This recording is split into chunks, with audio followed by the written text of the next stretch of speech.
Hello everyone. Mind blowing, कितना गजब का लेक्चर हो रहा है। सारे लेक्चर को अगर ध्यान से देख लोगे तो एक भी सवाल नहीं छूटेगा।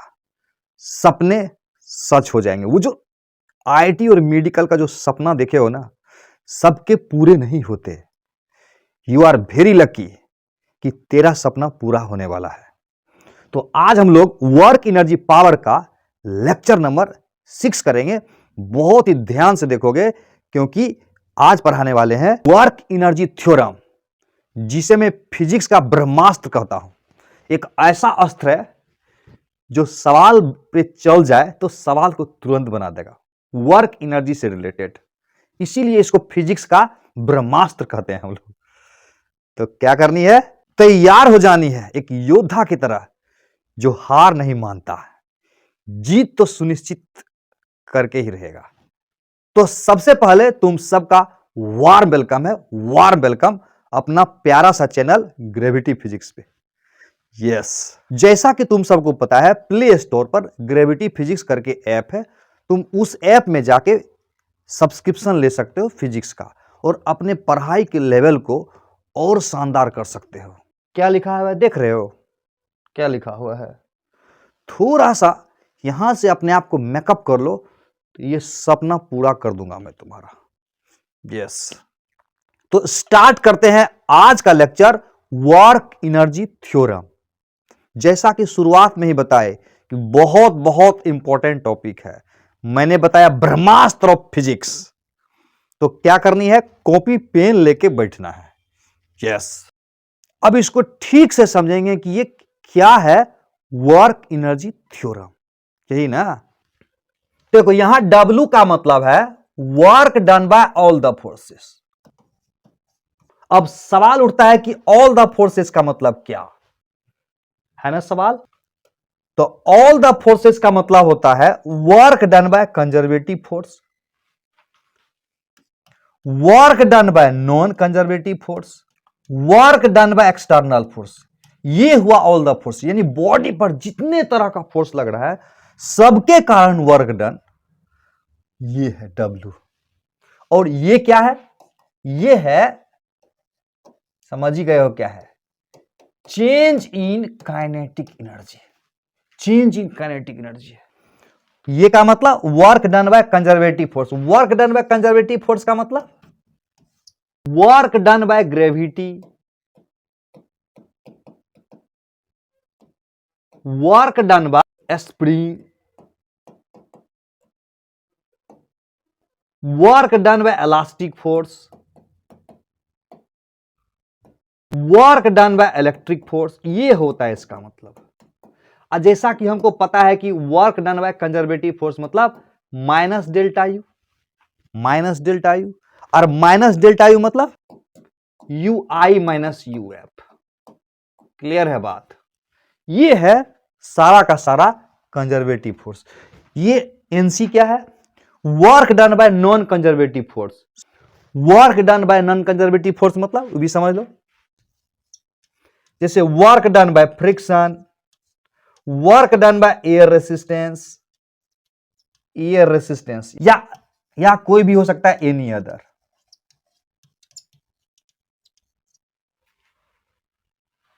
चलो ओके है, ये सब भी लिख सकते हो बराबर, सब माइनस डेल्टा ई हो जाएगा।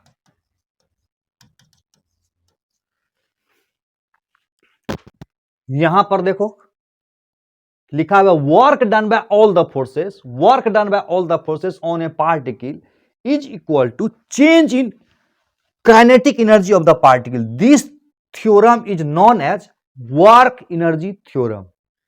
फील आ रही है? फील यानी बॉडी पर जितना भी फोर्स लगेगा ना, फिर से समझाता हूं, यानी बॉडी पर जो फोर्स लगेगा कंजर्वेटिव, बॉडी पर जो फोर्स लगेगा नॉन कंजर्वेटिव, बॉडी पर जो फोर्स लगेगा एक्सटर्नल, यानी बॉडी पर जितना भी फोर्स लगेगा सब फोर्स मिला के बराबर हो जाएगा चेंज इन काइनेटिक एनर्जी।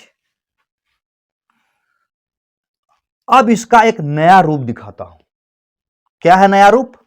जैसे देखो, वर्क डन बाय कंजर्वेटिव की जगह बोले थे ना, वर्क डन बाय कंजर्वेटिव बराबर माइनस डेल्टा यू, मतलब minus U F minus you I. Delta U का मतलब होता है फाइनल माइनस इनिशियल, तो यहां से हो जाएगा you I minus U F हो जाएगा। Very good. तो इसको लिख सकते हैं you I minus U F. किसको? इसको। इसको छोड़ देता हूं मैं, work done bye non conservative भी छोड़ देता हूं। अब plus work done by external agent बराबर, यहां देखो क्या लिखा हुआ है, के एफ माइनस के आई, के एफ माइनस के आई। अब इसको क्या करते हैं, इधर कर देता हूं मैं, work done bye non conservative force, work done by external force, दोनों कर देंगे तो क्या होगा, इसको इधर ले जाओ, के एफ प्लस यू एफ हो जाएगा। इसको इधर ले आते हैं, प्लस हो जाएगा। अब देखो यहां पर माइनस के आई है, यहां इधर जाएंगे तो माइनस यू आई हो जाएगा, उधर जाएगा तो। अब क्या करते हैं, माइनस को कॉमन ले लेते हैं, तो यहां प्लस बन जाएगा। यस। अच्छा, इसको ऐसे लिख दूं, ये टोटल मैकेनिकल एनर्जी है, टोटल मैकेनिकल एनर्जी। यस, तो लिखता हूं ऐसे, टोटल मैकेनिकल एनर्जी फाइनल। इसको लिख देता हूं मैं, total mechanical energy initial. Total mechanical energy मतलब, टोटल मैकेनिकल एनर्जी का मतलब, टोटल एनर्जी को ई से डिनोट करेंगे, काइनेटिक प्लस पोटेंशियल समझना है। टोटल मैकेनिकल एनर्जी मतलब kinetic energy plus potential energy. चलो इसको लिख दो, वर्क डन बाय फ्रिक्शन और वर्क डन बाय एक्सटर्नल। तो फाइनली निकल के क्या सामने आया वो देखते हैं। फाइनली जो निकल के सामने आया ना, वो बहुत ही मजेदार है और इसको ही याद रखोगे। पहला तो आया कि work done by all the forces बराबर चेंज इन काइनेटिक एनर्जी, ये आया। दूसरा आया work done by external force plus work done by frictional force, उल्टा दिए, अब बराबर हो जाएगा ई एफ माइनस ई आई। ई एफ मतलब टोटल मैकेनिकल एनर्जी फाइनल और ई आई मतलब टोटल मैकेनिकल एनर्जी इनिशियल, यानी काइनेटिक प्लस पोटेंशियल फाइनल वाला, काइनेटिक प्लस पोटेंशियल इनिशियल वाला। फील आ रही है, फील आ रही है। तो ये दोनों एक ही है, याद रखना। क्या है? दोनों एक ही है, दोनों एक ही है, ध्यान में रखना, दोनों एक ही है। लेकिन इसको ज्यादातर इस्तेमाल कोई भी कर सकते हो, ये मन करेगा तो ये इस्तेमाल कर सकते हो, ये मन करेगा तो ये इस्तेमाल कर सकते हो। अब इस्तेमाल जब तक नहीं करेंगे तो टेस्ट पता नहीं चलेगा कि कैसा टेस्ट है। जब तक यूज नहीं करेंगे तो टेस्ट कैसे पता चलेगा। तो टेस्ट लेने के लिए कुछ सवाल देखते हैं, तब तुमको फील आ जाएगी कैसे यूज करते हैं इसको। पहले कुछ बात समझा देता हूं, अगर वो बात दिमाग में आ जाएगी तो क्वेश्चन बनाना आसान हो जाएगा। जैसे कभी कभी देगा कि वेलोसिटी जो है वो इस प्रकार से है, 3t² मीटर पर सेकंड, इस प्रकार से वेलोसिटी है, और कह रहा है कि बॉडी का मास है, मास बराबर है 2 kg। यानी क्वेश्चन में कहेगा कि एक पार्टिकल है, वेलोसिटी बराबर 3t² मीटर पर सेकंड है और मास बराबर 2 kg है। पता बोलेगा find work done during t बराबर 0 टू t बराबर 2 सेकंड। इस तरह के सवाल को दो तरीके से बना सकते हैं। कितने तरीके से? दो तरीके से। देखो ध्यान से, एक लिखता हूं मेथड नंबर 1। अच्छा, एक बात पता है, जैसे कोई बॉडी है, ये उस पर फोर्स लग रहा है, ये F, तो F का एक कंपोनेंट इसके टेंजेंट की तरफ होगा और एक कंपोनेंट होगा इसके नॉर्मल की तरफ। ये सरफेस था, ये सरफेस है और ये बॉडी है। अब फोर्स लग रहा था इधर, तो एक कंपोनेंट किधर होगा, टेंजेंट की तरफ F cos थीटा, और दूसरा होगा नॉर्मल की तरफ, और ये कट गया। अब इसी फोर्स को दो भाग में बांट दिए, तो इसका मतलब वर्क डन इसके कारण होगा, इसके कारण तो नहीं होगा, यानी टेंजेंशियल फोर्स के द्वारा वर्क डन होता है, ये याद कर लेना। चलो, तो वर्क डन का फॉर्मूला क्या होगा, फोर्स डॉट डिस्प्लेसमेंट। डिस्प्लेसमेंट किधर तरफ लेंगे, ध्यान रहिए, डिस्प्लेसमेंट टेंजेंट की तरफ होगा और ये फोर्स भी होगा टेंजेंशियल। चलो ओके, F बराबर क्या लिखेंगे, m इंटू ए लिखेंगे। यहां आ गया ds, ds या dx, ये भी इस्तेमाल कर सकते हो। अब सवाल उठता है कि ए बराबर क्या ले, तो क्वेश्चन को देखो क्या लिखा हुआ है। क्वेश्चन में दिया हुआ है कि v is equal to 3t²। तो ए बराबर क्या होगा, ये तो क्लियर हो गया, dv बटा dt हो जाएगा। यस, तो बराबर कितना होगा, 60 हो जाएगा। अब एक और सवाल है कि ds बराबर क्या होगा, ds बराबर, तो आप देखो v is equal to 3t² है और v ही ने मेरा ds बाई dt हुआ। डिस्प्लेसमेंट को डिफरेंशिएट करेंगे तो v आएगा 3t², यानी ds इज इक्वल टू आएगा 3t² इंटू dt आ जाएगा।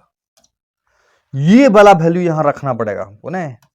m बराबर यहां क्या है, 2 kg, रख देता हूं 2 kg, m के जगह 2 kg और a के स्थान पर 60, ये आया, m आया, a आया, और ds के स्थान पर 3t² इंटू dt। अब यहां लगाएंगे लिमिट, कहां से कहां, 0 से लेके 2 सेकेंड, 0 से लेके 2 सेकेंड तक। ये वर्क निकालो कितना होता है वैल्यू, ये वर्क जब निकालेंगे तो यहां है 3 छक 18 दूना 36, 36 हो जाएगा, 2 छक 12 तिया 36, यहां हो जाएगा t पे पावर 3 इंटू हो जाएगा dt। कहां से कहां, 0 से लेके 2 तक। इसको और आगे बढ़ाते हैं, 36, यहां हो जाएगा t पे पावर 4/4। अब तो इंटीग्रेट कर देंगे 0 से लेके 2 तक, तो ये हो गया 9 हो जाएगा, नहीं 36/4 गया तो 9, और 2 पे पावर 4 माइनस 0 पे पावर 4, यहां हो जाएगा 9 इंटू 16, 16 गुना 9 कितना होगा, 144। तो 144 जूल हो गया। इस विधि से हमारा वर्क डन आया। अब दूसरा विधि देखते हैं, मेथड नंबर 2 देखेंगे क्या इंपॉर्टेंट था इसका। मेथड नंबर 2 का क्या इंपॉर्टेंस है ये देखेंगे अब हम लोग। v इज इक्वल टू था 3t², m is equal to था v is equal to 3t², m is equal to 2 kg, और t बराबर 0 से लेके और t बराबर 2 सेकेंड तक में वर्क डन निकालना था, ये क्वेश्चन था। तो मेथड नंबर 2 जो है ना, अप्लाई करेंगे वर्क एनर्जी थ्योरम। वो क्या होता है, work done by all the forces बराबर चेंज इन काइनेटिक एनर्जी, यही था ना, work done by all the forces बराबर चेंज इन काइनेटिक एनर्जी। तो यहां लिख देंगे के फाइनल माइनस के इनिशियल। के फाइनल बोले तो हाफ m v², और के इनिशियल बोले तो हाफ m vi², यानी वर्क डन बराबर हो जाएगा half m vf² minus vi²। इसको सिंप्लीफाई कर दिए। अब देखो यहां पर vf मतलब क्या हुआ, vf मतलब हुआ वेलोसिटी का मान t बराबर 2 पर, यही हुआ फाइनल मेरा। अब vi का मतलब वेलोसिटी का मान t बराबर 0 पर। Very good. तो t बराबर 2 पर वेलोसिटी कितना होगा, 2 रखेंगे, 2 दूना 4 तिया 12, नहीं हो जाएगा 3 इंटू 2² यहाँ 12 हो गया, और यहां पर t बराबर 0 रख देंगे तो 3 इंटू 0² बराबर 0।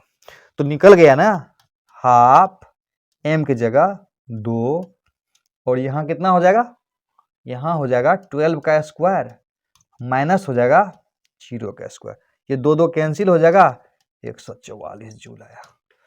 तो कुछ महसूस हुआ तुझे, महसूस तो हुआ। तो इस तरह से सवाल जल्दी जल्दी बन जाएगा। एक और फंडा देखो, सीधा सीधी समझो ना, वर्क डन बोलेगा तो चेंज इन काइनेटिक एनर्जी निकाल देंगे। जैसे देखो दूसरा एग्जांपल, जैसे बोलेगा x बराबर बोलेगा 3t² है प्लस 4 है, और तुमको बोलेगा कि t बराबर 0 से लेके t बराबर 3 सेकेंड में फाइंड वर्क डन, ये क्वेश्चन में दिया है। जहां x क्या है, x यहां डिस्प्लेसमेंट है या पोजीशन है, या क्या बोलेगा पोजीशन है। तो कैसे निकालेंगे, बड़ा आसान है। तो क्या करेंगे, x बराबर यहां दिया हुआ है 3t² अब प्लस 4, अब v बराबर कितना हो जाएगा, v बराबर हो जाएगा 60 प्लस 0। तो v का मान t बराबर 0 पर कितना हो जाएगा, 0 हो जाएगा। और v का मान t बराबर इनिशियल और फाइनल t बराबर 3 सेकेंड पर। तो 3 सेकेंड पर कितना होगा, 6 गुना 3 18। समझ में आ रहा है? तो अब क्या करेंगे, वर्क डन बराबर क्या होगा, मास भी देना पड़ेगा ना। मास बराबर दे दिया, मान लेते हैं 2 kg, क्वेश्चन में दे देगा। तो वर्क डन बराबर क्या हो जाएगा, half m v final square v initial square, यानी वर्क डन बराबर चेंज इन काइनेटिक एनर्जी। तो हाफ m के जगह 2, v फाइनल के जगह कितना हो जाएगा 18 स्क्वायर, माइनस v i के जगह 0 स्क्वायर, यानी कट गया 18 स्क्वायर। 18 स्क्वायर कितना होता है, कितना लिख दोगे, आता है सच्ची, कोई बात नहीं। इतना जूल जो होगा ना, उतना जूल लिख दो। कितना होगा बताओ, सबको आता है ना, 324 जूल हो जाएगा, याद रखना। अब हम लोग करेंगे सवाल। फंडा क्लियर है, क्या करेंगे अब हम लोग करेंगे सवाल। देखो ध्यान से, इसको देखो ध्यान से। क्या करोगे, वीडियो को पॉज कर लोगे, यस, तब बनाने का अपना मजा है। देखो x बराबर दिया हुआ है 3t स्क्वायर प्लस 5। तो सबसे पहले क्या करेंगे, v निकाल देंगे। इसमें भी तो बोल रहे हैं ना वर्क डन निकालो। तो v बराबर कितना हो जाएगा 60, अभी तो आ गया 60 प्लस हो गया 0। अब कह रहा है 0 से लेके 5 सेकंड में, नहीं 0 से लेके 5 second. What is the work done in first 5 second. मतलब v का मान t बराबर 0 पर कितना हो जाएगा 0, v का मान t बराबर 5 पर कितना हो जाएगा 6 × 5, यानी 30 मीटर पर सेकंड। तो वर्क डन बराबर कितना हो जाएगा, half m v final square v initial square. यानी अभी सीखे ना, वर्क डन बराबर चेंज इन काइनेटिक एनर्जी, सीख गया सर। तो हाफ m के जगह 2 kg ले लेंगे और v फाइनल के जगह 30 का स्क्वायर माइनस 0 का स्क्वायर, तो कितना होगा, ये 2 कैंसिल हो गया, 900 जूल। वीडियो को पॉज करोगे, अगला सवाल देखो। ये सवाल देखो जेईई मेन में पूछा है 2019 में, जेईई मेन में, यस। अब देखो अगला सवाल, वीडियो को पॉज कर लोगे, पहले खुद से ट्राई करोगे। एकदम मस्त सवाल, नीट 2006 का सेम क्वेश्चन है। s is equal to 1/3 T square, 1/3 T square. कहता है कि s जो है ना मीटर में दिया हुआ है, मास यहां पर 3 kg है, m बराबर 3 kg है, m बराबर 3 kg है। 2 सेकंड में बोल रहा है, work done by the force in 2 second. निकलेगा, फटाफट क्या करेंगे, पहले v निकाल देंगे, v बराबर बना देंगे, v बराबर ds/dt कर देंगे, और वो कितना हो जाएगा 2/3t हो जाएगा। तो v का मान t बराबर 0 पर 0 हो जाएगा, और v का मान t बराबर 2 पर कितना होगा 2/3 गुना 2, यानी 4/3। वर्क डन बराबर क्या होगा, वर्क डन बराबर change in kinetic energy. Change in kinetic energy मतलब half m v f square minus v initial square.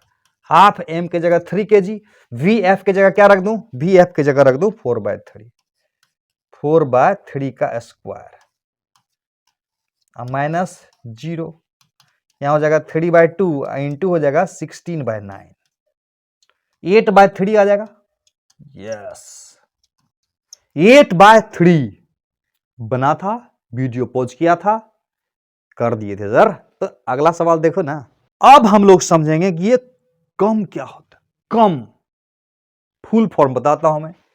सी मतलब हुआ कंजर्वेशन, ओ मतलब हुआ ऑफ, एम मतलब मैकेनिकल एनर्जी, मैकेनिकल, और ई मतलब हुआ एनर्जी। तो ये है कम। सीट में दिया हुआ है, हम तो कम नहीं, कम तो हम नहीं, हम किसी से कम नहीं। क्या है ये कम का फंडा, वो समझ। ये क्या कहता है देखो, सबसे पहले देखो पॉजिटिव एटीट्यूड है इसका, क्या है? Positive attitude. और पॉजिटिव एटीट्यूड में क्या बोलता है? एकदम मुस्कुराता हुआ रहता है लोग, नहीं। पॉजिटिव एटीट्यूड होता है तो क्या होता है? अलग तरह का सोच होती है। ये बोलता है कि अगर work done by external agent ना हो, work done by frictional force ना हो, तो हम जानते हैं कि work done by external plus work done by frictional बराबर EF माइनस EI होता है। यानी ये अगर जीरो हो जाए और ये अगर जीरो हो जाए तो क्या होगा? EI बराबर, यस, EI बराबर EF हो जाएगा। यही है कंजर्वेशन ऑफ मैकेनिकल एनर्जी। मतलब शुरू का काइनेटिक प्लस शुरू का पोटेंशियल बराबर बाद का काइनेटिक प्लस बाद का पोटेंशियल। ये होता है कंजर्वेशन ऑफ मैकेनिकल एनर्जी। मतलब टोटल एनर्जी जो शुरू में होगा वही टोटल एनर्जी बाद में होगा। अब एक प्रश्न उठता है, ये जो देख रहे हो ना, ये क्या चीज है? ये है पोटेंशियल एनर्जी। ये पोटेंशियल एनर्जी कौन सा है? ये हो सकता है gravitational potential energy, gravitational potential energy हो सकता है, स्प्रिंग पोटेंशियल एनर्जी हो सकता है, स्प्रिंग में पोटेंशियल एनर्जी, प्लस कोई दूसरा इलास्टिक पोटेंशियल एनर्जी हो सकता है, या हो सकता है इलेक्ट्रिक पोटेंशियल एनर्जी।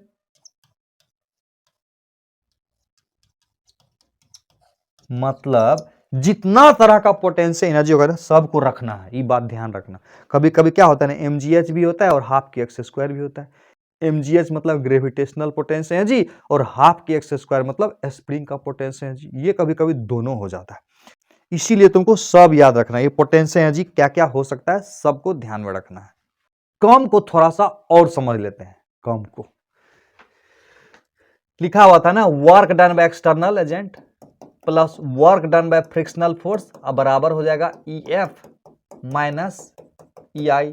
अगर ये बराबर जीरो हो जाए और ये भी जीरो हो जाए तो क्या हो जाएगा? EI बराबर EF हो जाएगा। EI मतलब kinetic energy initial, potential energy initial, EF मतलब काइनेटिक एनर्जी फाइनल, अब पोटेंशियल एनर्जी फाइनल। अब इसको ऐसे लिख सकते हो, KI माइनस KF बराबर UF माइनस UI। ये क्या चीज हुआ? ये क्या चीज हुआ बताओ? ये हुआ शुरू में से बाद का मतलब हुआ लॉस। इसको लिखेंगे लॉस इन काइनेटिक एनर्जी, लिख सकते हैं। इसको क्या बोलेंगे? इसको बोलेंगे गेन इन पोटेंशियल एनर्जी। यानी काइनेटिक एनर्जी जब लॉस करेगा तो पोटेंशियल एनर्जी गेन करेगा, याद रखना। उसी प्रकार से ऐसे भी लिख सकते हैं इसको, UI माइनस UF बराबर KF माइनस KI। तो इसको क्या लिखेंगे? इसको बोलेंगे लॉस इन पोटेंशियल एनर्जी। क्या लिखेंगे? Loss in potential energy. इसको क्या लिखेंगे? Gain in kinetic energy. इसका मतलब यह हुआ कि conservation of mechanical energy come, EI बराबर EF तो हुआ ही, उसको दूसरे शब्दों में कह सकते हैं कि काइनेटिक एनर्जी का अगर लॉस होगा तो पोटेंशियल एनर्जी का गेन होगा। अब पोटेंशियल एनर्जी का लॉस होगा तो काइनेटिक एनर्जी का गेन होगा। यानी जितना लॉस करेगा उतना ही गेन करेगा। एक एग्जांपल से समझाता हूं, देखो ध्यान से देखो इस एग्जांपल को, पूरा कंजर्वेशन ऑफ मैकेनिकल एनर्जी का फील दिला देगा तुझे। फील ध्यान से देखो। मान लेते एक बॉडी है 1 kg का है और उसको U बराबर 0 से यहां से छोड़ा गया, तो यहां पहुंचेगा कितना स्पीड से बताओ तो? V स्क्वायर बराबर हम लोग पढ़ते हैं ना, U स्क्वायर प्लस 2GH पढ़ते हैं। U बराबर 0 था तो V बराबर हो जाएगा V स्क्वायर की जगह 2 इंटू G की जगह 10 और H की जगह 7, तो 140 हो गया। रहने देता हूं V स्क्वायर का वैल्यू। अब एक बात बताओ, यहां का पोटेंशियल एनर्जी बराबर फॉर्मूला क्या होगा? mgh होता है पोटेंशियल एनर्जी, यानी m गुना g गुना h, यानी 70 जूल का पोटेंशियल एनर्जी है। यानी यहां पर इस लेवल पर पोटेंशियल एनर्जी कितना है? 70।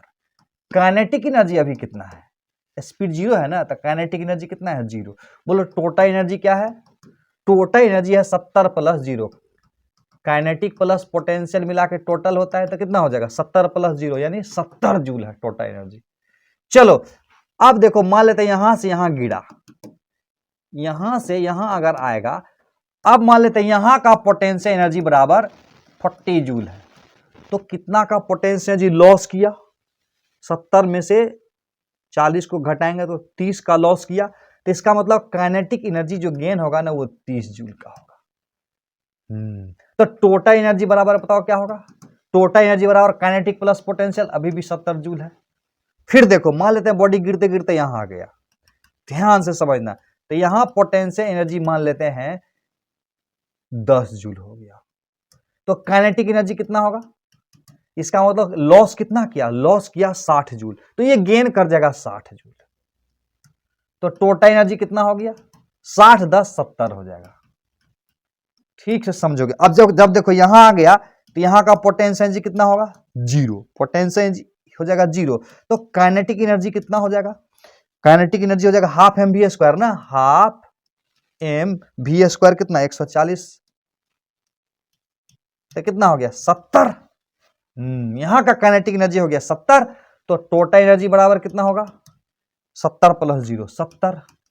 इसका अर्थ ये हुआ कि जितना पोटेंशियल एनर्जी का लॉस होगा उतने काइनेटिक एनर्जी का गेन होगा। देखो लॉस हुआ 30 तो गेन हुआ 30, लॉस हुआ 60 तो गेन हुआ 60, लॉस हुआ 70 तो गेन हुआ 70। Feel I, feel, yes. तो इसका मतलब ये हुआ कि लॉस इन पोटेंशियल बराबर गेन इन काइनेटिक, और नीचे से जब बॉडी को ऊपर फेंकेंगे तो loss in kinetic gain in potential. कुछ कुछ समझ में आ रहा है? दो छोटा छोटा सवाल बना लो, फंडा क्लियर हो जाएगा। देखो ध्यान से, मान लेते एक बॉडी है यहां पर u बराबर 0 से छोड़ेंगे और ये है ग्राउंड, अब बॉडी को छोड़ देंगे तो ग्राउंड पर पहुंच जाएगा, ये हाइट है h, तो बताओ तो a से जब बॉडी b पर आ जाएगा, याद रखना for motion a to b, यानी a से b जाने में तुमको बताना है लॉस इन पोटेंशियल एनर्जी क्या होगा, अगेन इन काइनेटिक एनर्जी क्या होगा, दोनों बताओगे। यस, यहां पर पोटेंशियल एनर्जी अगर इसको रेफरेंस पोजीशन मानेंगे तो पोटेंशियल एनर्जी 0 है, यहां पोटेंशियल एनर्जी mgh है, तो लॉस इन पोटेंशियल एनर्जी कितना हो जाएगा mgh, तो gain in kinetic energy mgh। ध्यान रहे जितना लॉस होगा ना उतना ही गेन होगा। फटाफट एक क्वेश्चन को बना के दिखाओ तो, ये अच्छा सवाल है। देखो कहता है एक बॉडी है ए, बॉडी है ये, इस लेवल पर बॉडी था और इस लेवल से बॉडी इस लेवल पर आ जाएगा, और ये हाइट है h0 और ये हाइट है y। तो क्वेश्चन में बोल रहा है कि in the figure the block of mass m, इसका मास m है, ड्रॉप्ड फ्रॉम पॉइंट ए से ड्रॉप किया जा रहा है, the expression for kinetic energy of the block when it reaches the point P, यानी यहां पर जब पहुंच जाएगा तो काइनेटिक एनर्जी कितना हो जाएगा बताना है। कैसे निकालोगे, यानी यहां से u बराबर 0 से छोड़ा गया और यहां पर का काइनेटिक एनर्जी पूछ रहा है, और ये हाइट है, क्या होगा इसमें से, यस, इसका मतलब हम समझ गए gain in kinetic energy, gain in kinetic energy बराबर loss in potential energy. Gain का मतलब क्या हुआ b पर माइनस a पर, नहीं a से जब b जाएगा तो गेन होगा ना, अब बराबर लॉस का मतलब ua माइनस ub, तो ये तो 0 था ना, तो काइनेटिक एनर्जी b पर बराबर क्या होगा लॉस इन पोटेंशियल, कितना लॉस हो रहा है mgy0, यानी लॉस इन पोटेंशियल mgy0 है, तो गेन इन काइनेटिक mgy0 हो जाएगा। कौन सा ऑप्शन होगा? धीरे धीरे कॉन्सेप्ट को ग्रिप में ले रहे हैं हम लोग, ग्रिप में, सवाल छूटेगा नहीं, ध्यान से देखना। अगला सवाल देखो, 40 नंबर का क्वेश्चन को ध्यान से देखोगे।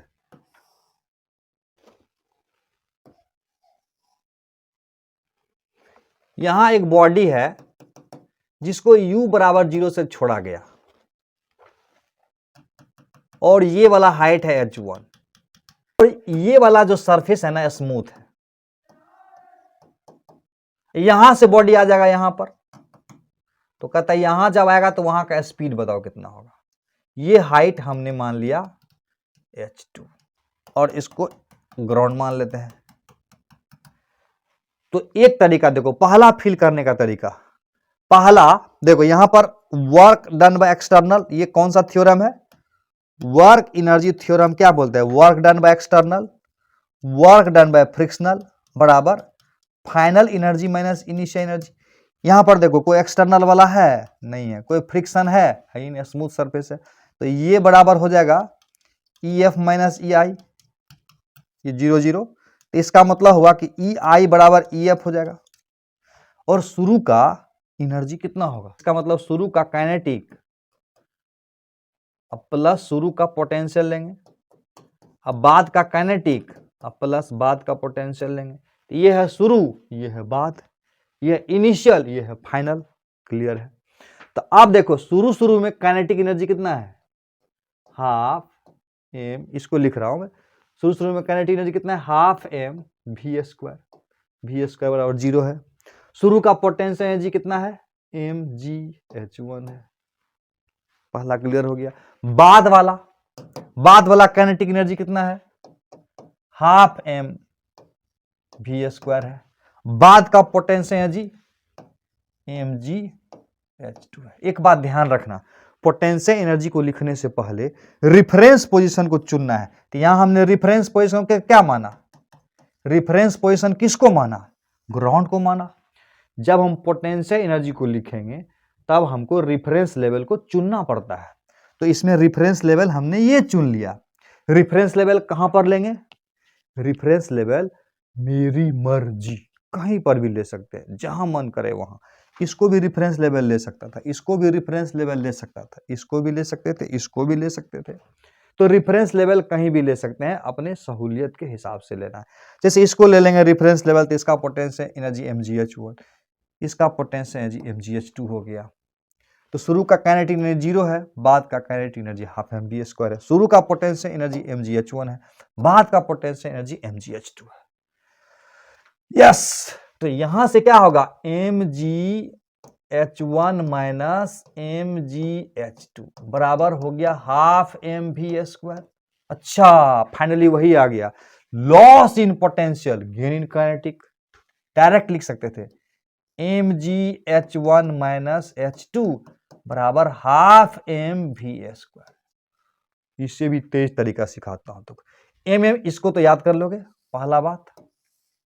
दूसरी बात, v बराबर हो जाएगा, देखो ये mm कैंसिल हो जाएगा, 2gh1 माइनस h2, ऐसे लिख सकते हो v बराबर। एक तरह से कितना हो गया, एक तरह से हो गया 2gh हो गया, जहां h बराबर हम मान लेते हैं h1 माइनस h2। ये h1 था, ये h2 था, तो ये मेरा बच गया मेरा h1 माइनस h2 बराबर h, h1 माइनस h2 बराबर h हो गया। इसका मतलब देखो, मान लेते हैं ये ग्राउंड लेवल है, मान लेते हैं ये ग्राउंड है,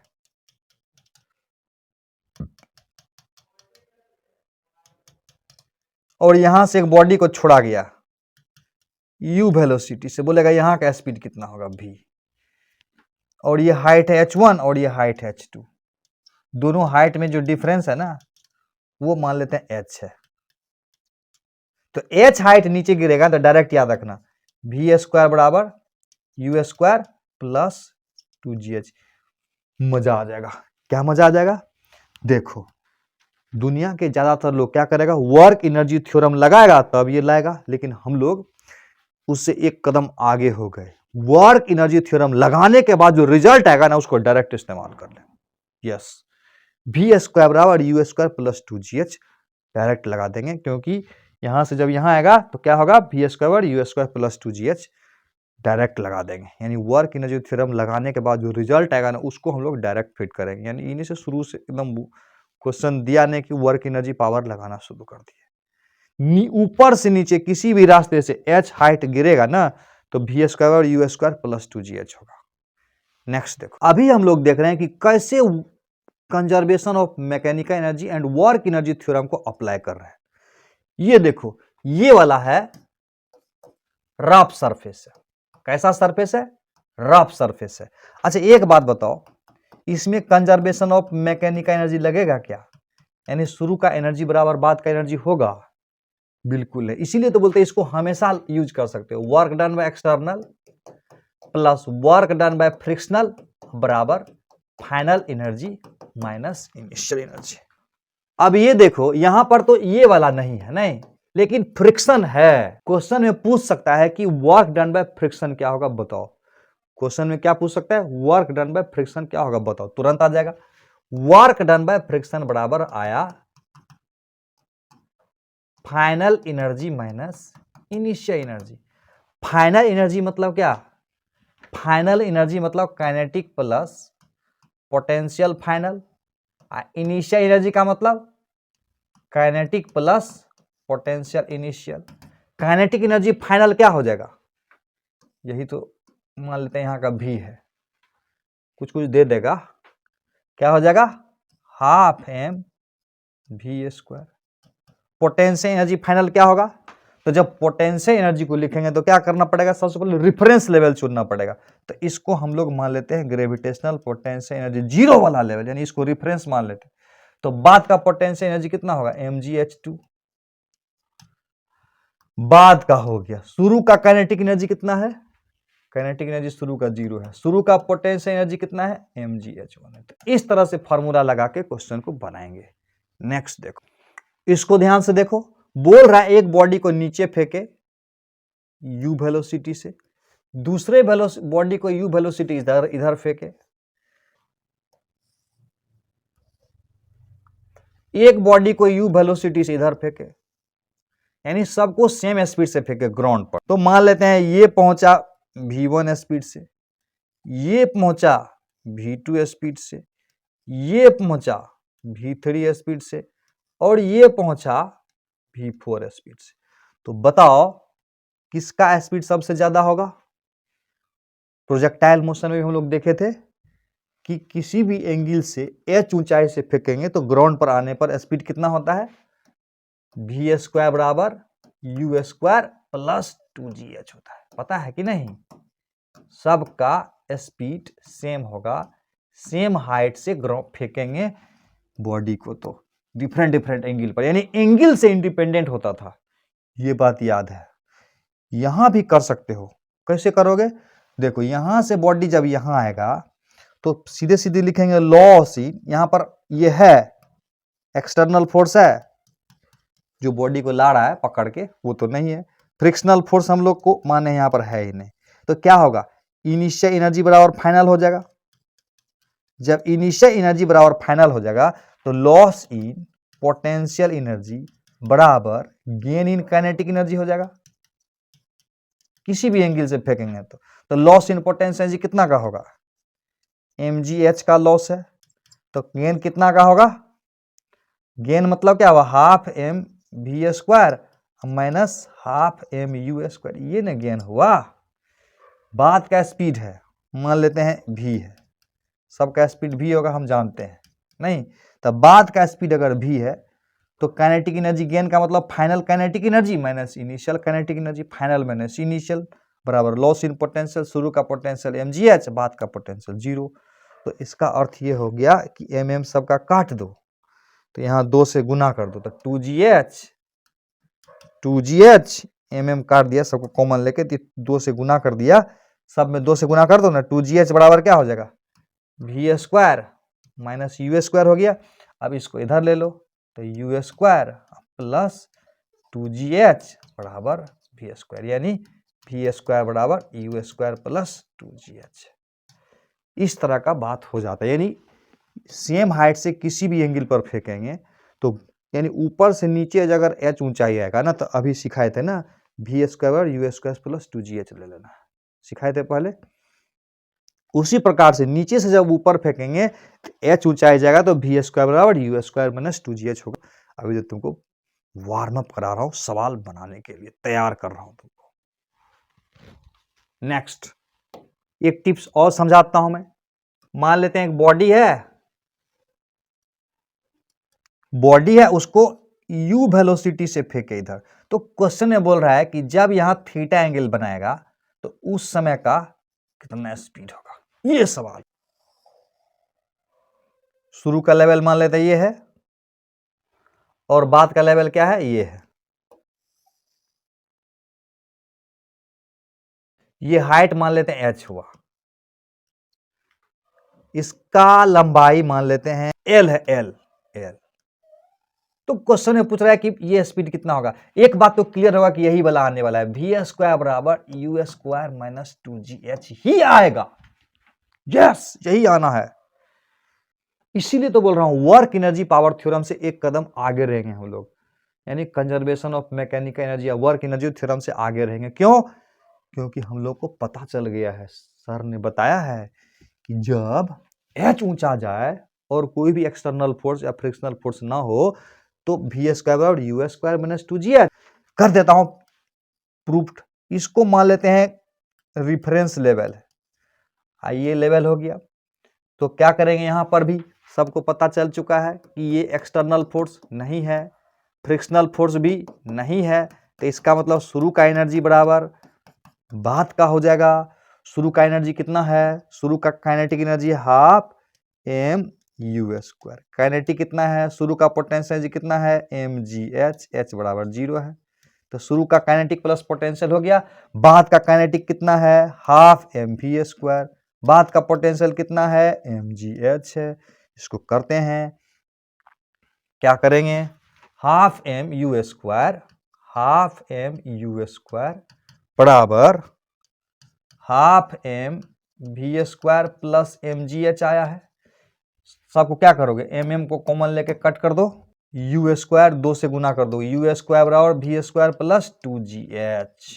तो v स्क्वायर बराबर आ गया ना u स्क्वायर माइनस 2gh। अब प्रश्न उठता है कि ये h बराबर कितना होगा, h बराबर, ये h बराबर कितना होगा। तो बड़ा आसान है, ये अगर l है तो ये दूरी निकालने आता है ना, l cos थीटा। नहीं जानते हो, ये l है तो l cos theta. Very good. ये h बराबर कितना होगा, टोटल लंबाई है l, टोटल लंबाई है l और उसमें से l cos थीटा हटा दोगे तो h बराबर कितना हो जाएगा, h बराबर l minus l cos theta, यानी v स्क्वायर बराबर u square minus 2gh, h की जगह l minus l cos theta. इसको याद रखेंगे, याद रखना, एकदम याद रहेगा, तुमको टेंशन नहीं लेना है। नीचे से ऊपर अगर h ऊंचाई जाएगा तो जाएंगे तो v स्क्वायर बराबर u स्क्वायर माइनस 2gh, ऊपर से नीचे अगर h ऊंचाई आएगा, h गिरेंगे तब v स्क्वायर बराबर u स्क्वायर प्लस 2gh। जैसे देखिए अगला h ऊंचाई फेंकेंगे तो u वेलोसिटी से फेंके तो बॉडी ऐसे ऐसे जाएगा, ऐसे ऐसे ऐसे ऐसे ऐसे ऐसे ऐसे चलते चलते मान लेते हैं यहां पहुंच गया और यहां का स्पीड v हो गया।